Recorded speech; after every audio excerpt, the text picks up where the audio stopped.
ils vont continuer à vivre, je crois, tellement qu'ils crèvent de faim. C'est un massage de la Torah.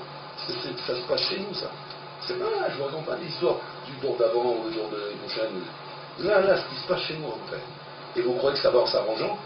Non, malheureusement. Pourtant, chez les Zolim n'arrivent pas à travailler. Ils ont mis en place des kérèmes, des stacans, ils ont mis en place des trucs. On est mobilisé. Il y a du travail qui est fait en montagne. Mais c'est la folie. Plus on ramasse, plus on fait. Et puis, il faut regarder. Il faut regarder les fiches. D'année en année, la montagne. Moi, je regarde ça. Je veux dire, regardez, je vais regarder ça. Il y a 10 ans, les fiches qu'on recevait, c'était 30 familles. Bien.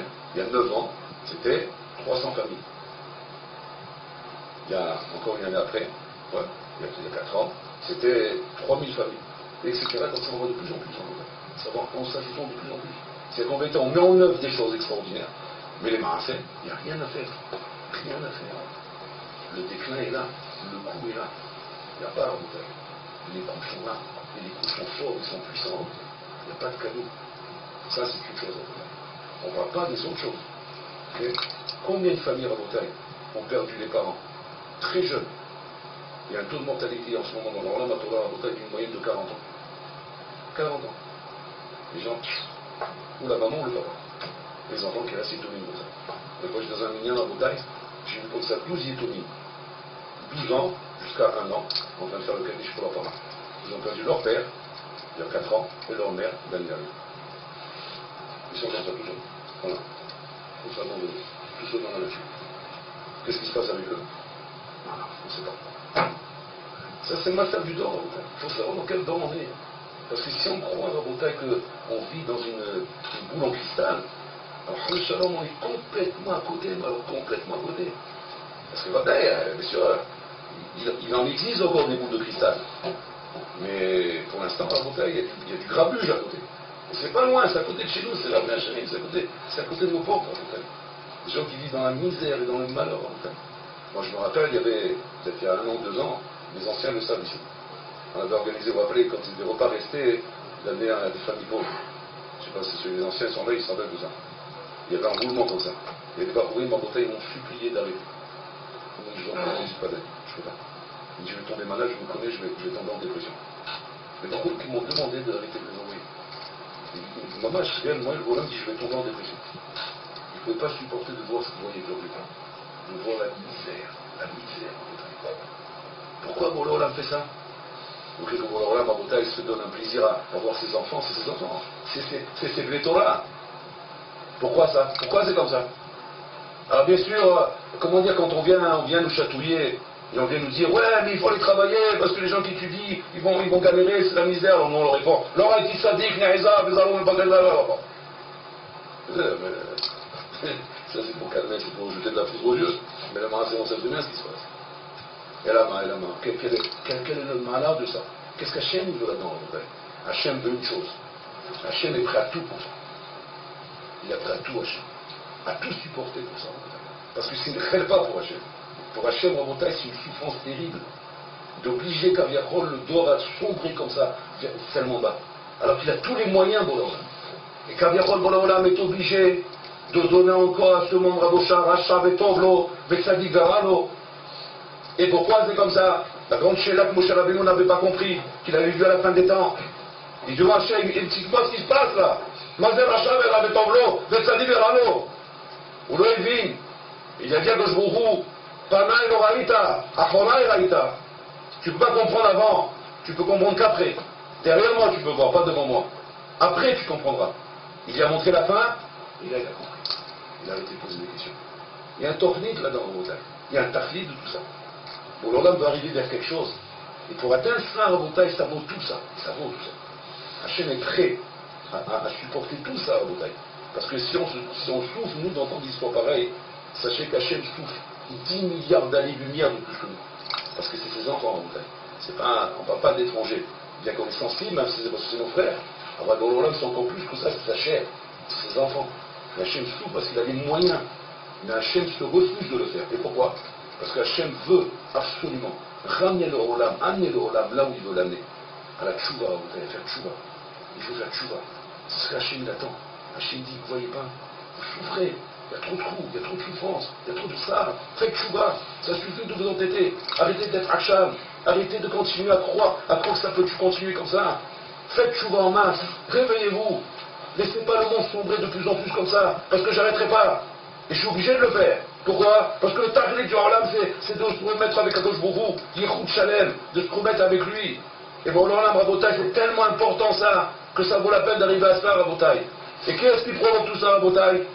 Akshuadut Shelanou, notre têtement qu'on a, Rabotai. On est têtu. Mais d'un autre côté, Rabotai, c'est absurde ce qui se passe. Si on regarde bien l'Olam Rabotai, absurde ce qui est en train de se passer. Parce que de l'autre côté, l'Olam Rabotai est en train de subir, de vivre une tragédie. Mais d'un autre côté, c'est un absurde, Rabotai. La tchouba, elle est incroyable. Regardez des films d'Arnaud Israël. Quand vous regardez ces films à Bretagne, la première réaction que j'ai au début, c'est quoi? C'est débile. C'est du débilisme mental.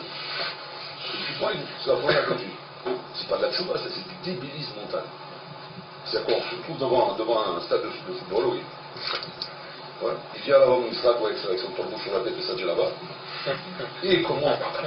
Il met une mitrailleuse là-bas. Ouais, c'est une mitrailleuse, il travaille à la mitrailleuse. Il n'y a pas d'autre mot. Il commence à tirer à bout portant. Et qu'il y en a un qui bouge. Qu'il y en a un qui l'ose lever la tête. Il est abattu sur place. On ne lui laisse même pas le temps de respirer. Il est armé chaudant. Il a des films, des internet, des images, des preuves, des journaux, des trucs. Qu'est-ce qui se passe? Moi j'ai vu ça au début, je me suis dit, c'est la peine. On est tellement, c'est pas du mental. Le Dor est en train de connaître parallèlement cette tragédie qu'on entend voir d'un côté Rabotai. Une rapidité absolument à la tchouva. C'est qu'en fait, l'Olam Rabotai est en train de réaliser. Et comment on le voit? Les gens n'en peuvent plus. Ils vont pas de tchouva, les gens, parce qu'ils sont devenus des frivoles, parce qu'ils sont devenus des légers d'esprit, des débiles mentaux Rabotai, que un jour on est rachat et le lendemain on est sadique. Et puis toi on a un coucou et demain on n'a plus de coucou. On a travaillé des années pour s'acheter une boucle d'oreille dans le diamant et puis Tom il a pris là juste dans la poubelle. Il avait 4 diamants sur la langue, il a dû couper la langue, il coupe la langue s'il faut montrer le diamant, mais je veux pas ces diamants. Ça va couper la langue, le Icar enlève moi ces diamants. Non, c'est pas le début tout ça, Rabotai. Et là tu te dis, bah il s'est fait manger la cervelle. Non, Rabotai, c'est pas ça le chat. Le chat c'est qu'Hachem a tellement fait sombrer le Olam, aujourd'hui Rabotai, vers le néant, que ces gens-là, Rabotai, tous ces Tel Aviv là, ces gens de Tel Aviv, tout ça. Tel Aviv, Batia, tous les endroits que nous on ne fréquente pas aujourd'hui, Rabotai. Mais on ne sait pas ce qui se passe là-bas. Moi je vais expliquer ce qui se passe à Méachéarim, Rabotai. Mais vous ne savez pas ce qui se passe là-bas. Vous ne savez pas la pourriture dans laquelle les gens vivent là-bas, Rabotai. La dégradation morale qu'il y a dans ces endroits, Rabotai. Où les gens en ont marre. Et les gens se cantonnent là-bas, Rabotai, parce qu'on ne leur a pas ouvert la porte encore. Parce qu'ils ne voient pas d'issue. Parce qu'ils ne voient pas qu'est-ce qu'ils pouvaient faire d'autre. Alors ils s'en battent. Mais qu'un jour où ils ont le malheur de tomber entre les mains d'un rave comme Rav Munissa, où ils leur ouvrent par une porte, mais ils leur ouvrent une portail, leur ouvrent. Ils disent nous, tu as un problème, ça va pas? Allez! Oh! Troupeau là, je fais le berger. Et ben, je passe! Tu parles de bonhomme, ils courent les gens, ils courent. Pourquoi ils courent à Bretagne? Parce que c'est-à-dire, ils regardent pas, ils voient clair maintenant. Ils voient où ça se passe, il y en a marre, je ne veux pas rester là-bas, non, je suis pas un malade mental. Ils vont tous mourir, ouais, je vais tous les tuer là, c'est ça. Ils vont s'entretuer les enfants là. Ils voient une porte de sortie là, à Bretagne. Au vrai pétard. Quand je vous ai raconté l'histoire de Stavrer à Bretagne qui est parti à Tel Aviv pour faire zikouiller la ville. On envoie à Tel Aviv, on a un avraire de Chazonish, je connais Chazonish. C'est un avraire à Bretagne, un dossi, dos. Ça se fait un dos. Un dos, c'est l'armée du salut. Je vais faire comme ça. Jamais ouvert ce bouton. L'armée du salut. C'est la grande vidéo. Les lunettes de grand-papa. Ouais, bon. Et un petit chapeau revers de droit. Et on te rappelle, il dit, tu as choisi quoi la peine, toi? Hein? Et regarde comme c'est alors il a dit quoi? Ici en bas tu connais pas Zoli? Non, non, Tel Aviv. Hein? Il avait dit qu'on est dans l'épaule, pauvre. C'était Tel Aviv ou à où tu vous m'avez vu? C'est qu'est-ce que je mets une perruque, je me mets comment tu viens à Tel Aviv? Il a dit non, tu vas à Tel Aviv. Ils sont envoyés comme ils sont mis la chemin, ils sont tombés sur lui, envoyés à Tel Aviv. Le bonhomme, il ne sait pas ce qu'il a fait. Mais pour vous dire un peu, là, si vous entendez ce qui se passe, attendez ce qui se passe là. Le vent est arrivé dans une heure Tel Aviv. Et le vent, je l'ai entendu de moi, mais c'est pas un cliché ni tout le monde. Frappe une porte. Donc, vous savez comment ils font? Ils les prennent, ils viennent avec un minibus, ils viennent dans un quartier, ils disent toi, tu prends ce bâtiment, toi, ce bâtiment, toi, ce bâtiment. Ils vont sur une porte, elle est. Tarzan qui bloque. Un bon homme, avec une tout gauche, t'avais fait un pneumatique sur la tête, ouais, torse nu, en slip, ouais, complètement défoncé du cerveau. Ouais, imaginez-vous la rue du salut, vous rendez comme ça, bon. Il n'a jamais vu ça de sa vie, un truc comme ça, jamais, il ne sait même pas que ça existe. Il est là devant le bonhomme, il dit, qu'est-ce que je fais avec ça maintenant? C'est une sport. Puis maintenant, je lui dis, je vais trouver dans mes contacts. Bon, ben, il va me tuer, je reste, il va me tuer. Là, je tombais dans la gueule du loup, là, je tombais dans la gueule du loup, c'est une sport. Il voulait pas m'éteigner, je vais l'énerver, qu'est-ce que je fais? Moi, il s'est dit, bon, je vais agir avec une naïveté. Voilà, on est venu faire du zikouï à la vie. Il dit, c'est quoi du zikouï à la vie? Il dit, je vais vous faire du vrai Torah. Bon, on fait rentrer. Il rentre à Botaï chez Michon, qu'est-ce qu'il voit dedans? Ça fait Tarzan, un peu de la bouchita là-bas. La femme à chez Michon, elle avait un chignon, elle avait un peu de fleur sur la tête, ouais. Tout relevé comme ça vers le haut. Ouais. Elle était moitié nue, donc évidemment, il dit ça ne dérange pas, monsieur. Alors le Tarzan, il. Bon, il est parti en compte, elle était son garrot dans la bouche. Il tombe, elle dit, vous êtes tous deux? Il y en a un d'autre là-bas. J'ai pu les appeler, oui, par contre. Il va comme ça, il fait il un cri là-haut. Il va tout arriver. Un plus fou que l'autre. Il avait la verre à droite, l'autre à la gauche, l'autre avait le sillon bleu, le vert, le tamka, c'était une plaque de dame. Vous avez le chéquier. Et c'est qu'il y avait une dizaine comme ça. Ce soir, c'est ma fin. C'est ma fin. Je vais commencer à leur faire quoi? C'est quoi la Bible? Et le problème, c'est pas une raquette à la Bible, c'est pas parler. C'est pas un conférencier qui va savoir leur faire une discussion, quoi. Il sait pas. C'est un zénadeur de la maçonnerie. Un sadique de la rue du salut. Qu'est-ce qu'il va leur faire? Il va faire des discours, il va commencer à chanter la marche anglaise. Bon. Alors, ils sont tous assis. Il dit, nous, fais. Passez, moi je tasse. Il s'occupe de la machine à de Darfur. Il commence la première mission. Mais matin, il connaît, il a fait le chat de mission. Il est tombé dans le lui, il ne regarde pas, il les voit tous en train de le regarder. Bon, il voit qu'il n'y a pas de réaction, il continue. Bon, il termine sa Mishnah. Puis les gens, ils regardent. Bon, il n'a pas de l'argent de même. Il dit, ça ouvert? Oui, mais c'est tard, je peux sortir maintenant. Il y a son argent, moi. Je peux revenir dedans. Quel m'a dit aussi, il m'a mis l'argent. Ça vous intéresse? C'est tout.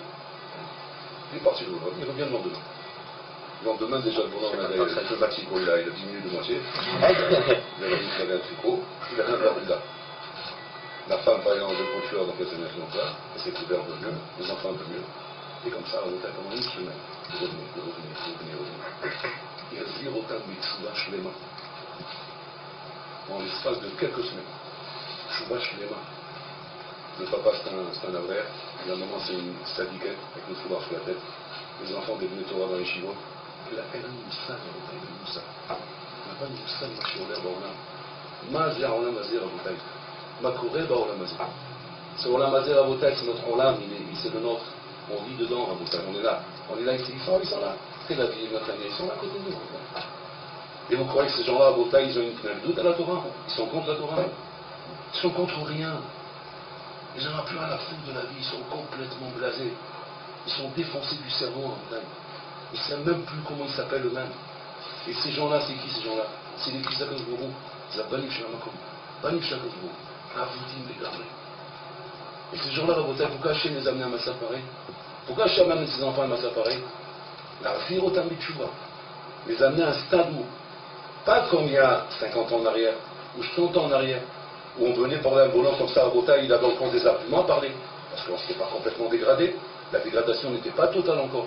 il y avait encore des valeurs, il y avait encore de la marche, il y avait encore de la musique, il y avait encore du cinéma, il y avait encore du théâtre, il y avait encore des poèmes, il y avait encore des livres à lire. Il y avait des valeurs dans le monde trilonien encore. Donc quand on devait parler de Chouin Bonhomme pareil, qu'est-ce qu'il faisait? Ouais! Il avait encore des arguments, le bonhomme. Il avait des choses à te dire. Tu vas pas le faire bouger comme ça. Qu'est-ce que tu me demandes, toi? Tu m'as vu? Je fais des études, moi, s'il te plaît. Tu peux pas sauter. Ils avaient des. C'est des gens qui avaient ils avaient des épaules. Bon, alors là, il n'y a pas de problème. C'est ça qui vous gêne. On va accélérer encore plus. Alors la machine me fait souvent encore plus bas. Non mais Hachem, regarde ce qui se passe. À col et Torah, à col et Torah. N'aie pas peur de ça. À col et Torah. Il revient mon touche. Il n'y a pas un qui restera debout. Et pour ça, bon, là, il est prêt à monter, à nous prendre, et nous descendre, et nous mettre la tête dans la boue. Je veux faire le malin. Tu n'as pas compris le vertu encore? Pas de problème, mon fils. Un deuxième tour, on y va, regarde. Non, ça se passe. Il faut qu'on compte ici, vous vivez, on compte ici, vous vivez. 100, 1000, il n'y a pas de problème. J'ai tout mon temps, il dit Hachem. Mais tu fais pas de chouva. Tu vas manger, on va te donner à manger. Tu veux des claques, tu vas en prendre des claques. Tu veux goûter la pourriture, tu vas la goûter la pourriture. Ça, tu la vomir. Et quand tu la vomiras, tu fais pas de chouva. Et pour l'heure, on est prêt à tout ça. Pas classé autant de chouva. Ça, classé, c'est pour la Ola. Et on voit pourquoi Hachem fait le système inverse. Il est parti d'une construction vers une destruction. Pourquoi? Pour ramener effectivement. Vaya Baya Omaru, il y a Hachem Echad Ushmo Echad. Que le nom d'Hachem sera proclamé comme le nom unique. Vaya le Melech al Kol Haaretz. Ce sera Melech al Kol Haaretz. Ou il y a Melech al Kol Haaretz en bouteille. Alors cette malchoute là, on l'atteindra que dans cette condition. Quand le mal sera complètement détruit, complètement rejeté, complètement vomi.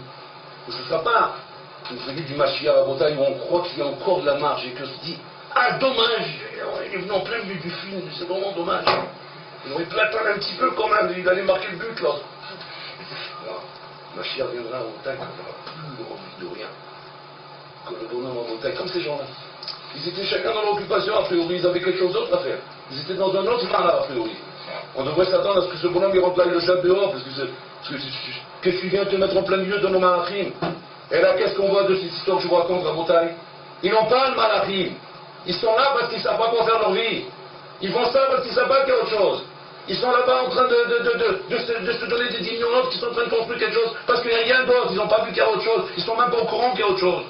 Ils n'ont aucune idée de ce qui se passe dans le Olam HaTorah. Ils ne savent même pas ce qui se passe à Botaï. Une fois à Belbas, je me rappelle, à l'Ancien Shiva de la Chaim, il a amené ici le premier ministre, le ministre de l'Éducation, Hiloni Gamour. Il a invité à venir ici. Il a parlé avec lui, etc. Il avait des gnanim à parler avec lui. Il a invité à venir le voir le Beth Midrash. L'ancien Beth Midrash qu'ils l'ont connu. C'était Marola, c'était Marola.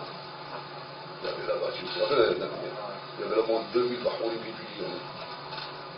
Il est rentré à Belfast avec le Premier ministre. Et d'un coup, je pense que il est devenu pâle. Je suis juste là-bas. Je suis comme la chemise. On avait peur de vous aussi. Le ministre est devenu pâle. Alors, difficile à la base.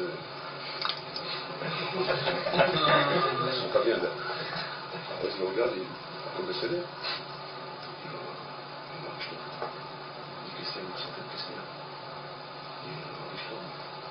Moi, il a pris le côté, il s'est assis, il a donné le roi. Il a dit, moi, c'est carotte. Je ne savais jamais, il n'avait jamais vu ma vie ce que c'est que le carotte. Là, j'ai vu c'est quoi le carotte. Avec l'argent. C'est un homme qui a la Knesset, il a une place, il est ministre, tout ce que vous voulez.